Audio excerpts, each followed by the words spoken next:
Assalamualaikum warahmatullahi wabarakatuh.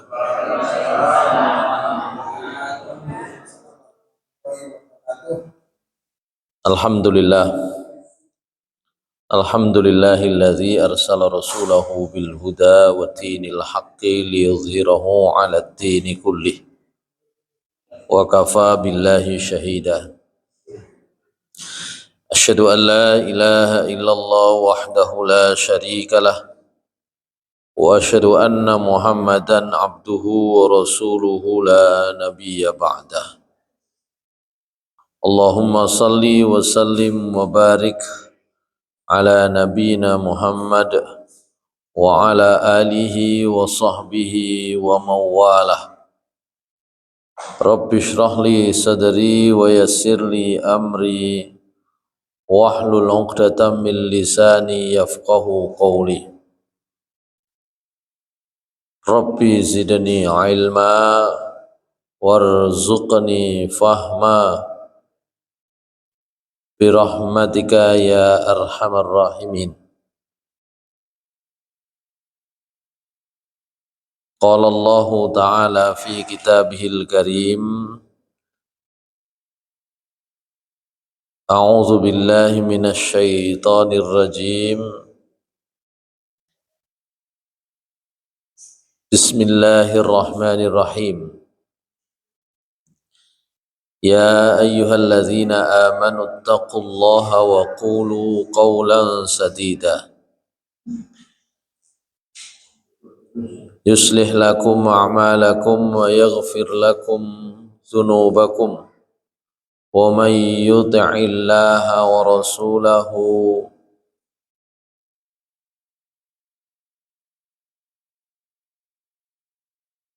faqad faza fawzan 'azima.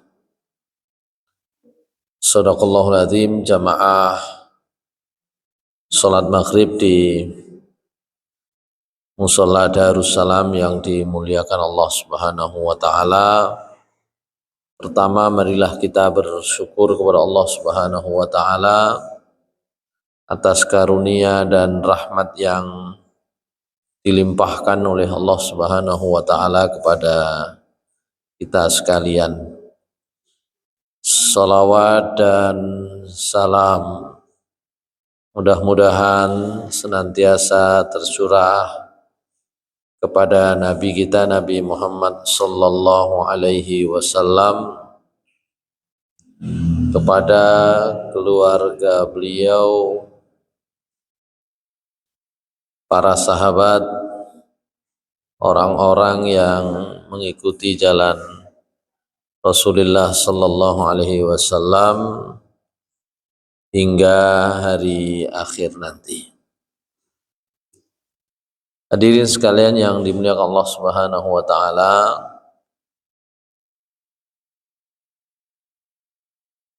kita sampai di ayat ke-11 insyaallah dari surat Al-Baqarah. Jadi kita ada di ayat yang berbicara atau masih berbicara tentang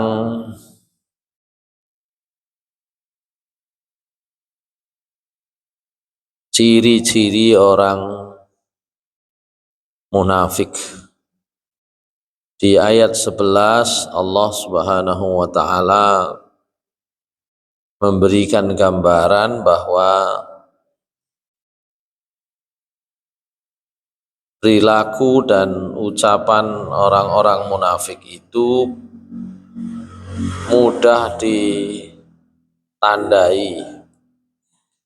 Yang diucapkan berbeda dengan yang dilakukan. Nanti ayat tersebut juga dikuatkan, ditegaskan oleh Allah Subhanahu wa taala bahwa sesungguhnya yang demikian itu dihukumi sebagai perbuatan kufur hakikatnya. Jadi hakikatnya yang demikian itu adalah perbuatan kufur. A'udzu billahi minasy syaithanir rajim. Wa idza qila lahum la tufsidu fil ardi qalu innama nahnu muslihun. Ala innahum humul mufsidun walakin la yash'urun. Wa idza qila lahum aminu kama amanan nasu qalu anu'minu kama amanas sufaha ala innahum humus sufaha walakin la ya'lamun. Wa idza laqul ladzina amanu qalu amanna wa idza khalau ila syayatinihim qalu inna ma'akum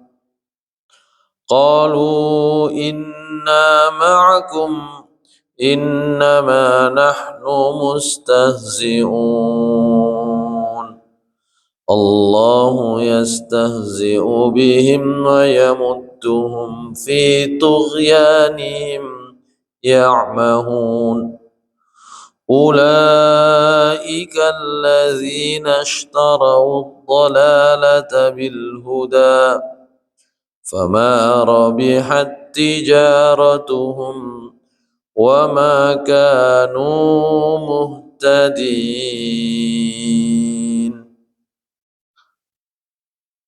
Shadaqallahul azim. Selain mengucapkan iman padahal hakikatnya tidak beriman, selain ditandai oleh Allah orang munafik itu adalah orang-orang yang sakit hatinya. Di ayat ke-11 ini Allah memberikan ciri-ciri orang munafik apabila dikatakan kepada mereka janganlah kalian membuat kerusakan di muka bumi. Qalu mereka menjawab innama nahnu muslihun. Sungguh yang kami kerjakan ini tidak merusak, justru memperbaiki. Masyaallah muslimin rahimakumullah.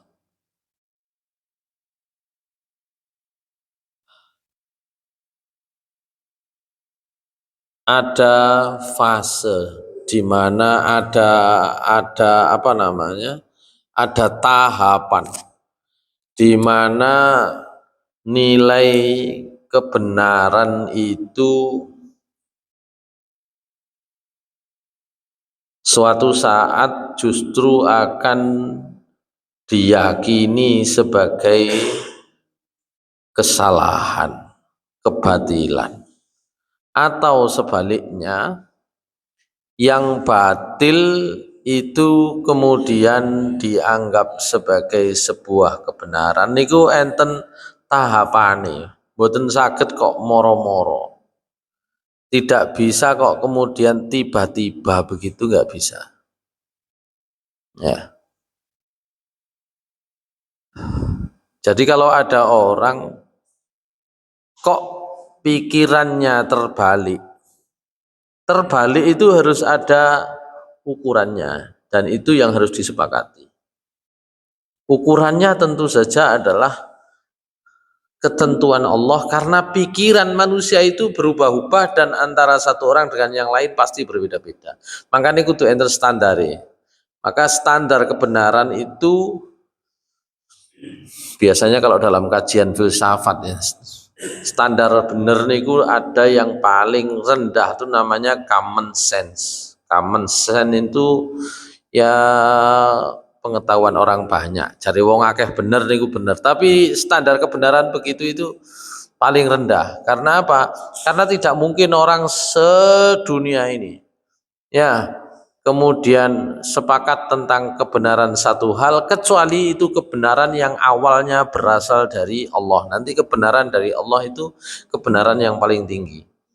Kebenaran dari Allah itu biasanya mudah ditandai, akan berlaku untuk siapa saja kapan saja. Tapi kalau dari manusia jare wong bluru gini apik bener belum tentu sebelahnya itu punya penilaian yang sama.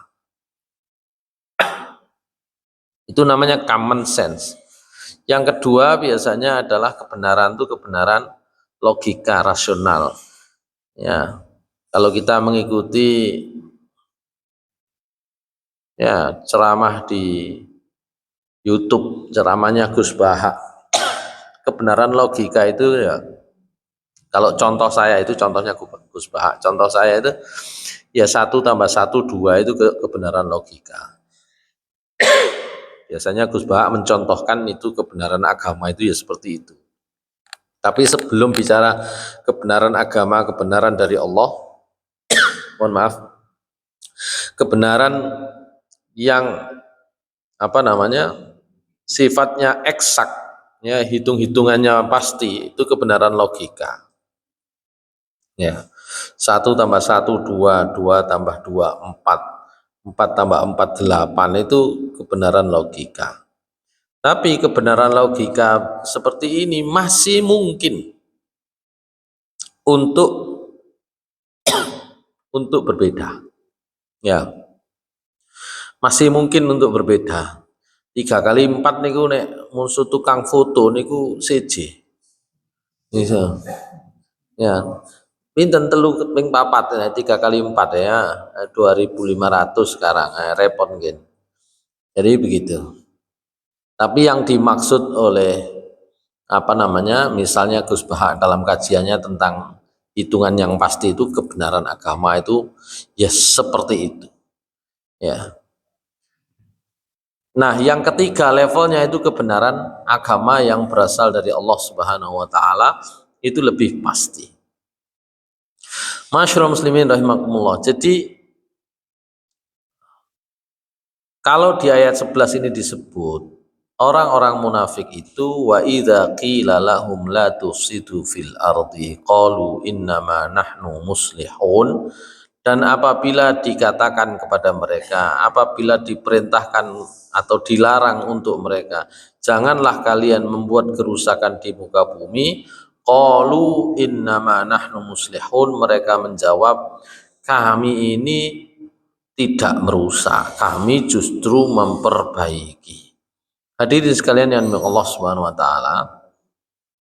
Nah, sebelum sampai ke sana itu ada tahapannya.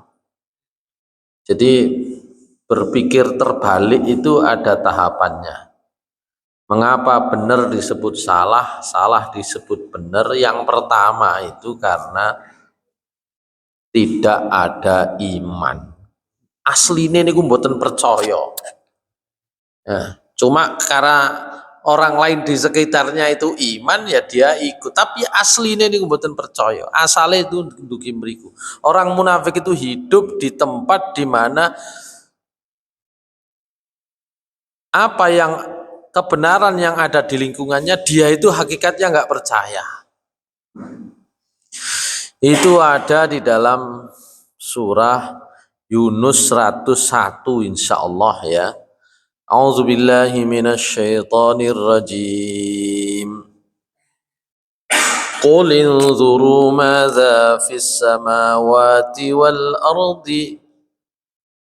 Coba dilihat surat Yunus. Yunus ayat 101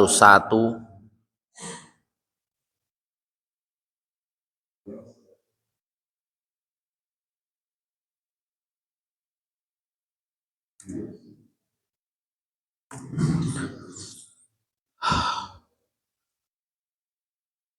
inzuru madza fis samawati wal ardi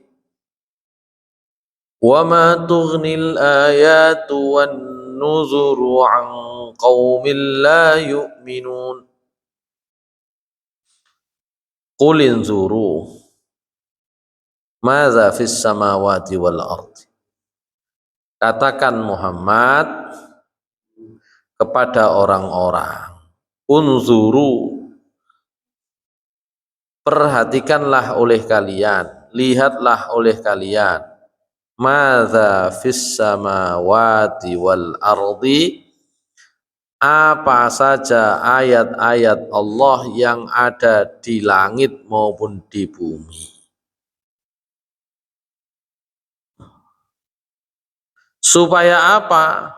Supaya orang mengetahui kebenaran dari Allah, meyakini kebenaran dari Allah.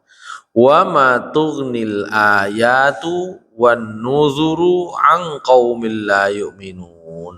Tapi tidaklah berguna, tidaklah cukup ayat-ayat peringatan-peringatan itu bagi mereka kaum yang tidak punya iman. Ya. Jadi nek mboten percaya niku sampai kapanpun ya bukti apapun itu tidak akan bisa diterima. Ya.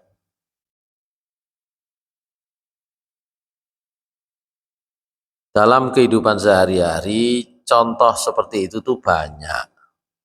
Hanya saja kalau contohnya dari manusia, kebenarannya memang tidak pernah mutlak. Sampai saat niki bukti apapun kemenangan paslon tertentu dalam pilpres niku sik gak iso dipercaya kali mereka yang tidak memilihnya sampai saat ini. Cuma memang kalau contoh yang muncul dari kehidupan kita sehari-hari dalam bermuamalah itu memang kebenarannya bersifat nisbi, relatif. Sinten sing diarani bener, sinten sing diarani salah niku relatif. Ya. Sampai kapanpun. Ya. Begitu pula sebaliknya. Tapi kalau kebenaran itu berasal dari Allah Subhanahu wa taala, harusnya itu manusia mau menerima. Kalau ayat-ayat yang disampaikan oleh Nabi Muhammad SAW itu membuktikan kebenaran agama Allah Subhanahu wa taala, agama Islam, harusnya manusia itu bisa menerima. Tapi di ayat 101 surat Yunus, dasare wong boten percaya niku dikei tondo nopo mawon. Ya, itu tidak akan percaya. Jadi kalau Nabi Muhammad SAW sudah berkali-kali memberi bukti bahwa yang beliau sampaikan itu benar, dasare boten percaya itu nggak akan percaya. Sama dulu ketika Nabi Musa, ya zamannya menghadapi Fir'aun. Ya, zamannya menghadapi Fir'aun itu kan bukti ini pun terlalu banyak. Tapi itu pun tidak berguna. Itu diantaranya diingatkan oleh Allah Subhanahu wa taala di dalam surat napa niku Al-A'raf ayat 133. Ya, kenapa?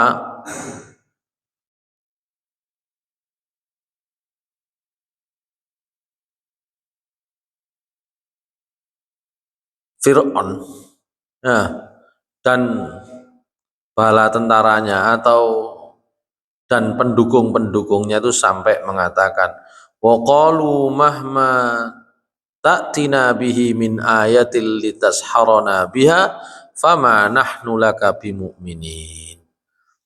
Sampai Musa bawa bukti apapun itu yang bisa menyilaukan kami, menyihir kami tidak akan percaya. Farsalna alaihimut tufana wal jarada wal qummala wat tafati'a wat dama ayatim mufassalat fastakbaru wa kanu qauman muslimin. Itu mereka kan asalnya kan karena nggak percaya diberi ancaman oleh Nabi Musa, nanti sampean mendapatkan musibah lo ya.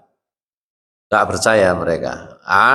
Dikirimlah musibah itu berupa apa? Angin puting beliung, angin besar, angin topan gitu ya. Sampai kemudian mereka minta tolong kepada Nabi Musa supaya angin puting beliung itu berakhir. Tapi setelah berakhir tetap tidak percaya. Dikirimlah kepada mereka jarod. Apa jarod itu? Belalang. Ya, belalang memenuhi kampung-kampung kota yang ya, menjadi tempat tinggal Fir'aun dan bala tentaranya. Sama, sampai kemudian Nabi Musa membantu berdoa untuk belalang itu lenyap, mereka tetap tidak percaya. Wal kummal juga demikian, kutu, dofati, apa namanya, kata, kemudian darah, semuanya sebagai tanda. Dasarnya mboten percaya ini mboten saged. Ya. Jadi mengapa orang itu menilai ini benar, ini salah? Itu dimulai pertama adalah iman. Mboten percaya mboten saged. Ya.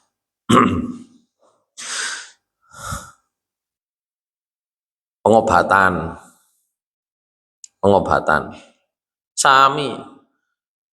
Dasarnya niku percaya dhisik baru melok. Nah niki niku pengobatannya macam-macam. Kalau dulu medis. Orang kemudian saderenge medis, ya tahun 1800-an niku mboten nenten pengobatan medis di Indonesia niku mboten nenten. Kecuali di Gowo, Londo. Ya, begitu pula di tempat-tempat lain, di India itu juga demikian. Dulu jadi dokter, itu orang Inggris itu membujuk anaknya apa istilahnya? Anaknya pamong, anaknya pejabat pemerintah untuk belajar kedokteran ke Inggris. Tapi masyarakat belum mau menerima pengobatan modern. Nggak ada yang mau. Mereka lebih percaya pengobatan tradisional. Jadi modern itu dulu, pengobatan medis modern itu dulu alternatif. Saat ini kuali. Sekarang semua orang percaya medis kecuali sing gak percaya. Ya, biasanya niku pun punya pengalaman berbeda, gitu ya. Akhirnya gak gelem temen pengobatan medis. Selalu yang dipakai pengobatan alternatif kalau sekarang itu kebalik itu. Jadi prinsipnya memang butuh kepercayaan. Butuh percaya. Itu yang pertama. Kenapa orang menganggap ini baik atau tidak? Itu yang pertama adalah kepercayaan. Ya, kata apa namanya Ibnu Sina, justru ya situasi hati termasuk sebenarnya kepercayaan. Kalau yang biasa dikutip kan apa namanya kondisi optimis, senang itu adalah setengah obat gitu ya. Tapi sebenarnya itu kan kondisi psikologis. Di antaranya yang paling mendasar adalah kepercayaan. Percaya dulu, baru ya nanti yang lain itu kemudian dibuktikan sedikit demi sedikit. Itu yang pertama. Jadi problem pertama orang kok kemudian nilai-nilainya bisa bertukar. Ya, sing benar tadi salah, salah tadi benar itu adalah kepercayaan. Yang kedua itu biasanya adalah kebiasaan, tradisi, ya, tradisi oleh Allah Subhanahu wa taala, ya, disebutkan misalnya di dalam surat Al-Baqarah ayat 170. Wa idza qila lahum ittabi'u ma anzalallahu qalu bal nattabi'u ma alfaina alaihi aba'ana awalau kana aba'uhum la yaqiluna syai'aw wa la yahtadun. Benar atau salah itu sering dasarnya yang membuat orang itu sulit menerima kebenaran itu adalah kebiasaan.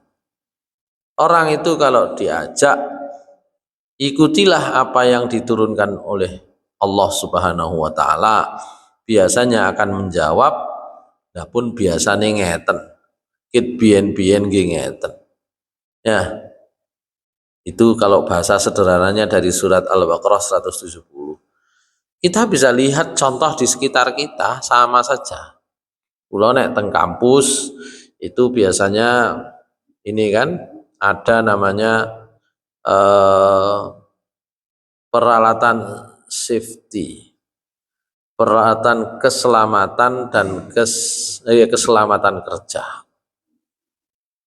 Dadi nek tukang niku kudu nggawe sepatu boot, kudu nggawe helm safety, kudu nggawe semua peralatan safety yang dibutuhkan. Ya, termasuk jalur-jalur, ini jalur untuk jalan, ini nggak boleh jalan, itu diwarnai kabeh. Tapi setiap orang itu biasanya akan melakukan berdasarkan kebiasaannya. Setahunan nukang kadek ngono gak masalah gitu ya. Kalau ada tukang seperti itu artinya dia masih belum bisa menerima nilai-nilai kebenaran yang sesungguhnya sudah teruji, ya, hanya karena mengikuti kebiasaan. Kadung kulino niku mboten enak biasanya. Ya, kita bisa lihat contoh dalam kehidupan sehari-hari lah. Kalau panjenengan nggak ada contoh dewe-dewe, pundi sing kebiasaan sakjane niku elek tapi gak kena ditinggal, pundi kebiasaan itu yang seharusnya tidak demikian tapi ternyata itu masih bertahan. Di rumah sehari-hari aja, buang sampah, nutup pintu, apa sajalah, itu biasanya kebiasaan itu yang lebih dominan berjalan daripada ya kebenaran, kecuali bagi orang-orang tertentu yang diberikan oleh Allah kekuatan untuk apa nggih, untuk memilih nilai yang benar bukan yang biasa.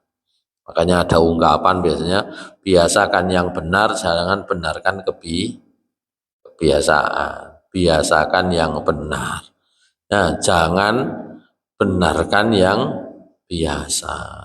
Kurang mesti sing kulino niku bener gitu ya. Itu yang kedua. Jadi kebiasaan itu nopo mawon, ya, itu biasanya yang bisa mengubah mestine salah, ternyata itu diikuti terus. Ya, mestine benar ternyata tidak dipakai. Itu karena kebiasaan. Masyaallah muslimin rahimakumullah. Nggih.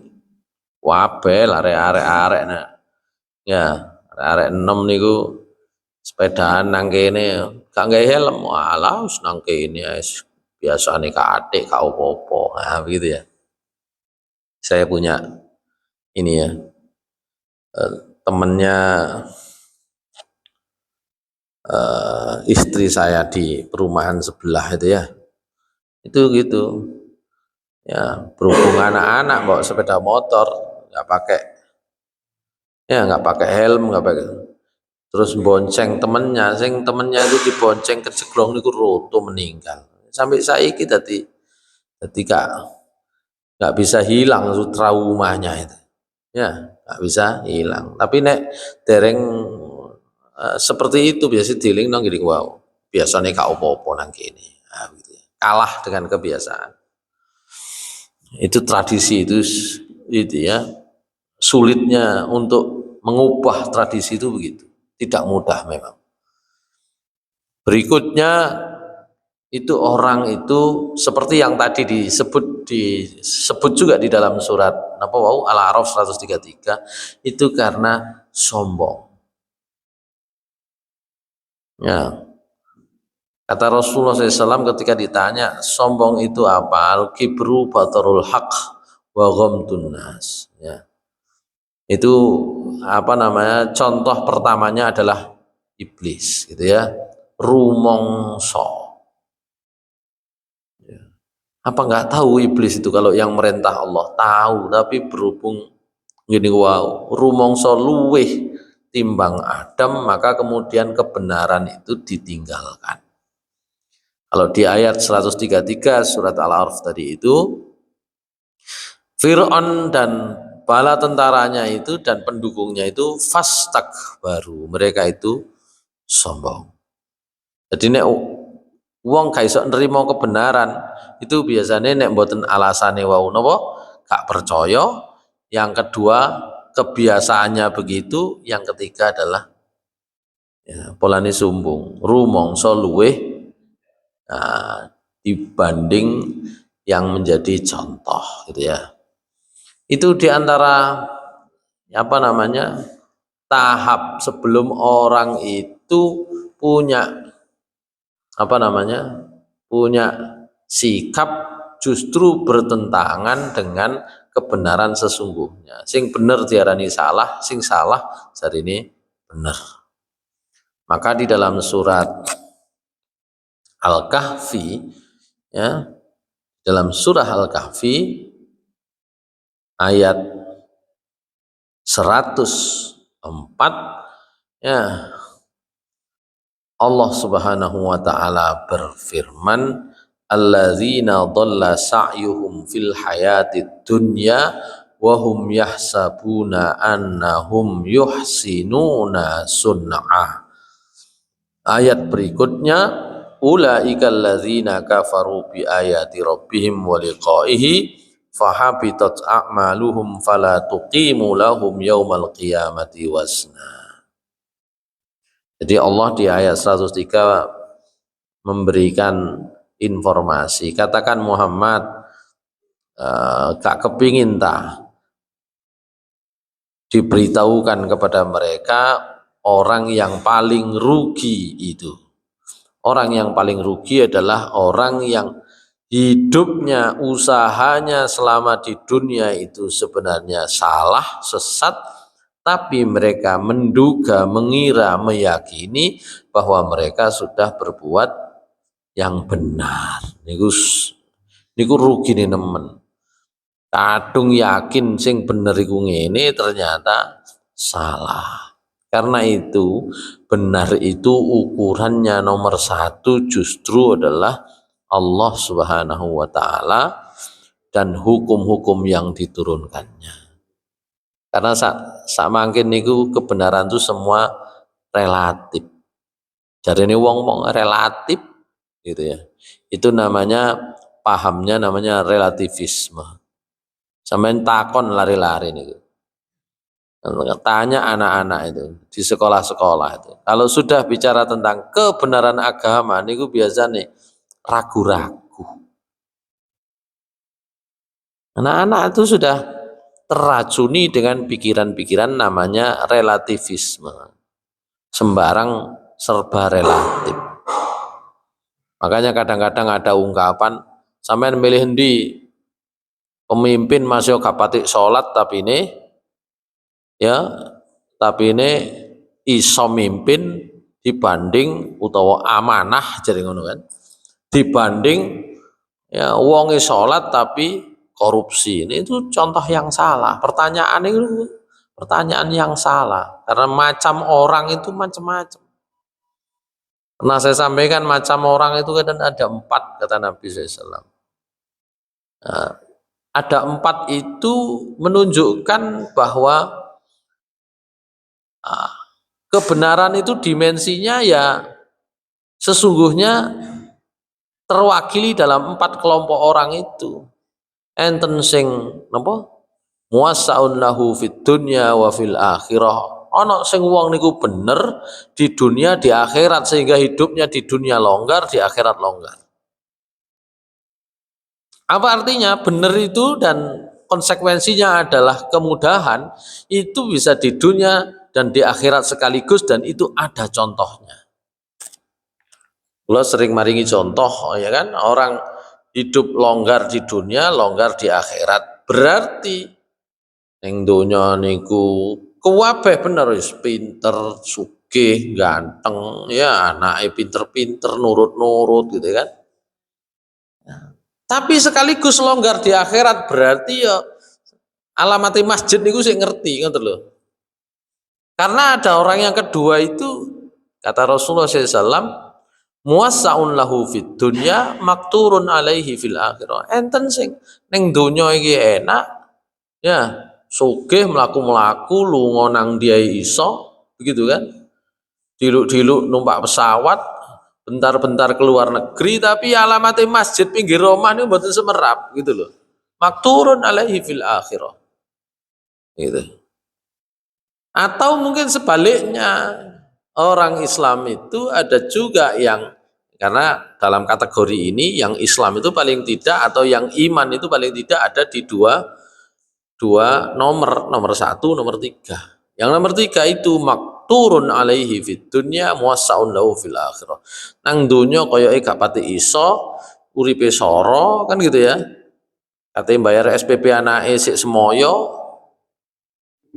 Lah kan ngoten biasa. Enten sing ngoten. Oh pengalaman kabeh kan ngoten ya. Tapi di akhirat dia muwassaun lahu. Longgar enak. Justru karena diberi sulit, diberi susah, ya gak gampang menyelesaikan proses hidup di dunia ini. Justru dengan itu akhirnya akas nang masjid, akas nang langgar, akas nang musola. Ya soalnya dilu-dilu kudu ndonga ae nang omah sumpek diparani wong tagih utang nang musola kan sing nagih kan ngoten ya. Mosok sing nagih mlebu musola barang kan gitu. Tapi setidaknya itu mengingatkan orang untuk datang ke masjid, ke musola. Gitu ya. Bahkan ada yang heroik gitu ya, ngumpulno duit cilik-cilik ternyata gawe umroh. Ternyata gawe kurban. Ternyata digawe amal ibadah yang mahal gitu kan.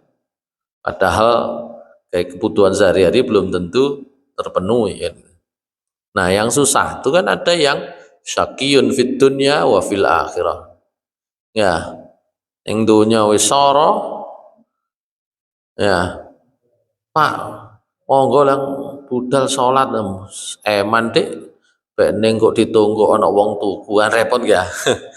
Wayahe salat nunggu dagangan eman bekne ana sing tuku, kurung mesti ana sing tuku. Bendina ngono terus akhirnya ya salatnya nggak dijalankan terbengkelai. Neng dunya sorone kaya ngono di akhirat soro. Artinya macam orang itu ya seperti itu. Boleh jadi orangnya sholat tapi dengan tetangga barangkali masih kurang baik, gitu kan? Tapi itu kan hanya salah satu contoh orang. Contoh orang sing neng dunya enak, neng akhirat enak, neng dunya jadi contoh. Ya, nang akhirat juga enak itu kan juga ada. Tapi karena nilai-nilai itu sekarang itu relatif itu yang ditawarkan dalam pertanyaan itu enggak begitu. Luwih enak ndi duwe kanca iku wis tak gak apa-apa non muslim tapi ini apik karo tangga timbang kanca wong Islam tapi ambek tangga medhit dare. Niku pertanyaane sing keliru kan gitu. Alternatifnya enggak begitu kan gitu. Nah, anak-anak kita di sekolah karena kita itu sering dihadapkan pada tawaran nilai itu serba relatif, akhirnya begitu. Ya, padahal Rasulullah SAW mengingatkan betul tentang ya resiko masing-masing amal manusia itu. Kalau sudah kafir kepada Allah, selesai kata Rasulullah, man mata kafiran dakhalan nar. Sing mati kafir itu selesai, mesti neraka. Cuma sebelum orang meninggal, kita tidak boleh menghakimi pasti orang itu akan masuk neraka sebelum orang meninggal. Orang meninggal, ya apa ini kau? Napa sedone? Nggih sedone wis gak tahu salat belas ket pian ya wis selesai. Kan gitu. Nek salat mboten dilakoni ya selesai sudah. Masyaallah muslimin rahimakumullah. Jadi itu ayat 11 Allah Subhanahu wa taala memberikan kepada kita gambaran orang-orang munafik itu jika dikatakan kepada mereka janganlah kalian membuat kerusakan di muka bumi, mereka menjawab innama nahnu muslihun. Nah, di surat Al-Baqarah nanti diberi gambaran lebih rinci di ayat pinten niku nggih? A'udzubillahi minasyaitonir rajim. Wa minan nasi man yu'jibuka qawluhu fil hayatid dunya wa yushhidullaha ala ma fi qalbihi wa huwa aladul khisam. Wa idza tawalla sa'a fil ardi liyufsida fiha wa yuhlikal harsa wan nasl. Wallahu la yuhibbul fasad. Itu kalau tidak salah ayatnya di ayat 200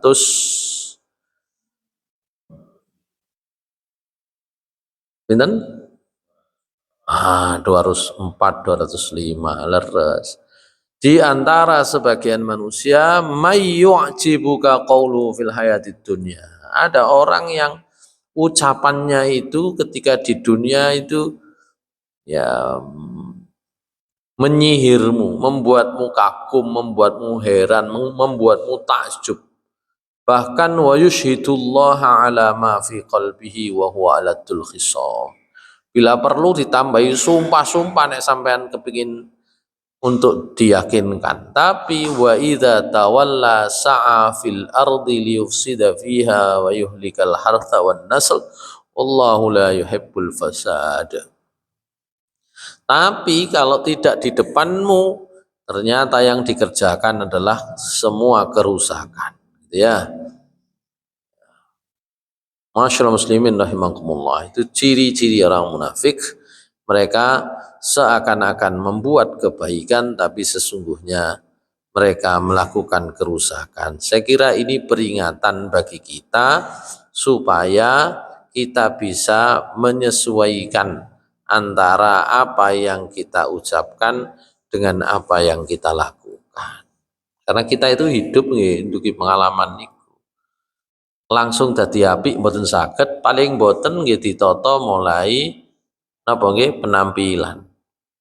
Lha niku kadang-kadang kepanggih wong apik tapi gak gelem nyampekno keapian kebaikan karena merasa masih banyak kekurangan salah.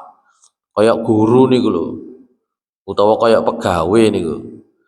Guru atau pegawai mesti jaim jaga image. Boten napa-napa kaitane mungkin wonge gak apik-apik nemen, tapi justru dengan dikondisikan dengan lingkungan, bahkan misalnya dimulai dari pakaiannya, cobalah diusahakan rapi sambil nanti berdoa kepada Allah. Niku suwe-suwe apik.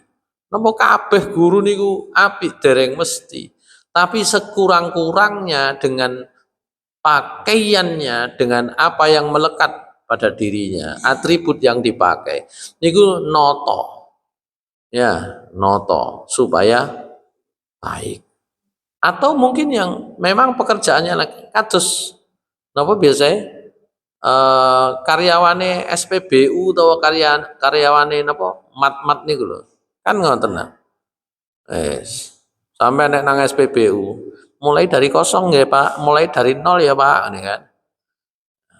sambil senyum, apa atine senyum, mau apa neng jero atine ya sakjane padha kepingin senyum dereng mesti. Tapi itu diterapkan supaya terbiasa orang. Nah, terbiasa, mangke itu tadi apa yang ada di dalam hati dan apa yang dikerjakan bisa sejalan. Kadang-kadang wong ini mboten saged langsung api. Justru dengan latihan seperti itu, oh ternyata kalau dalam istilah Arab itu al ilmu bit ta'allum wal hilmu bit tahallum. Jadi wong ngelmu niku nggih kudu belajar mboten saged langsung pinter. Ya, wong iso niku nggih nyoba mboten saged langsung kok iso. Begitu. Nah, tidak apa-apa orang-orang pada masa Nabi SAW, orang-orang munafik itu kemudian 11 sehingga kemudian Allah menyatakan ala innahum humul mufsiduna walakin la yash'urun. Ketahuilah oleh kalian hakikatnya mereka itu masih melakukan kerusakan, ya, mereka adalah orang-orang yang merusak tapi mereka tidak menyadarinya. Hadirin sekalian yang dimuliakan Allah Subhanahu wa taala, ini yang ada di ayat 11 dan 12. Insya Allah nanti kita masih akan ketemu lagi dengan ciri berikutnya orang-orang munafik, ya. Mereka itu kalau ketemu dengan orang iman itu ya mereka punya sikap yang sedikit berbeda antara yang disampaikan dengan apa yang disembunyikan di dalam hati. Nanti kita bahas itu di pertemuan berikutnya insyaallah. Aqulu qali hadza wa astaghfirullah li wa lakum innahu huwal ghafurur rahim. Subhanakallahumma bihamdika asyhadu an la ilaha illa anta astaghfiruka wa atubu ilaik. Wal afu minkum wa billahi taufiq wal hidayah. Assalamualaikum warahmatullahi wabarakatuh.